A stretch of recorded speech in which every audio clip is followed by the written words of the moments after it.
I am cautioning and warning this government. If you bring and make a Waqf law in the present form, I will not lose an inch of my masjid. Forget about a masjid.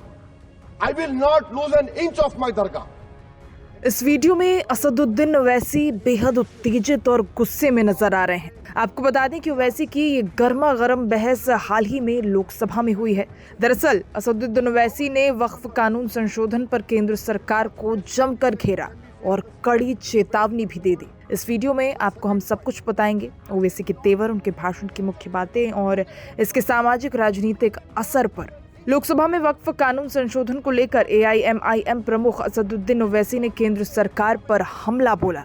सदन में अपने भाषण के दौरान वक्फ कानून संशोधन का जिक्र करते हुए सांसद असदुद्दीन ओवैसी ने केंद्र सरकार को कहा, अगर सरकार इस कानून को मौजूदा रूप में लागू करती है तो ये संविधान के अनुच्छेद 25, 26 और 14 का उल्लंघन होगा।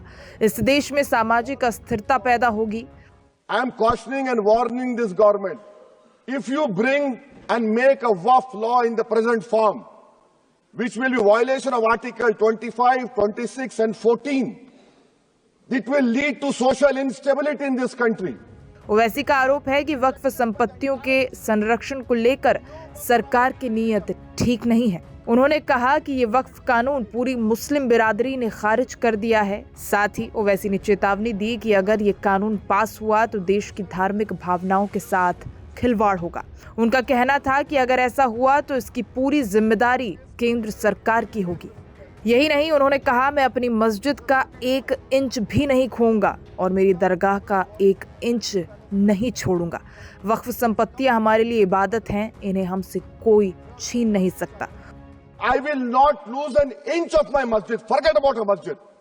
I will not lose an inch of my dargah. I will not allow that. Owaisi ने स्पष्ट किया कि वो इस मुद्दे पर सिर्फ बयानबाजी करने नहीं आए, बल्कि पूरी ईमानदारी से अपनी बात रखने आए हैं।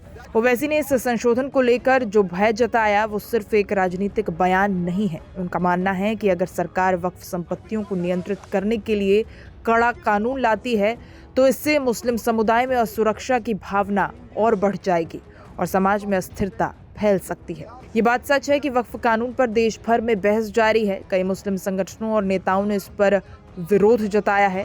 वक्फ संपत्तियों को लेकर बनी एक JPC यानी ज्वाइंट पार्लियामेंट्री कमेटी की रिपोर्ट भी लोकसभा स्पीकर को सौंप दी गई है।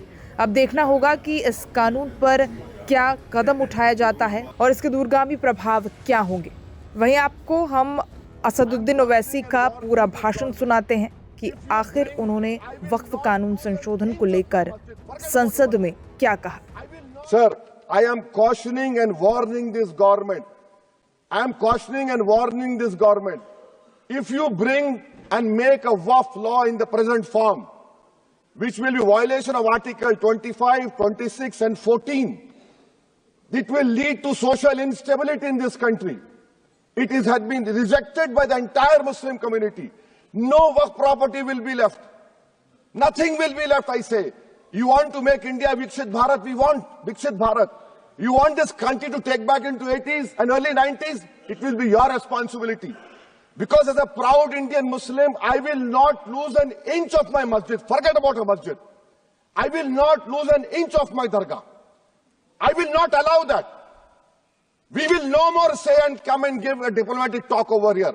This is the house which I have to stand up and say honestly that my community, which you are proud Indians, it is my property, not given by anyone. You cannot snatch it away from me. Waqf is a form of a worship for me. तो ये था असदुद्दीन ओवैसी का बयान। आप क्या सोचते हैं इस मुद्दे पर? क्या वक्फ संपत्तियों की सुरक्षा होनी चाहिए? आप अपनी राय कमेंट बॉक्स में जरूर बताएं। अगर आपको ये वीडियो पसंद आया हो तो इसे लाइक और सब्सक्राइब जरूर करें। I am cautioning and warning this government. If you bring and make a Waqf law in the present form, which will be violation of Article 25, 26 and 14, it will lead to social instability in this country.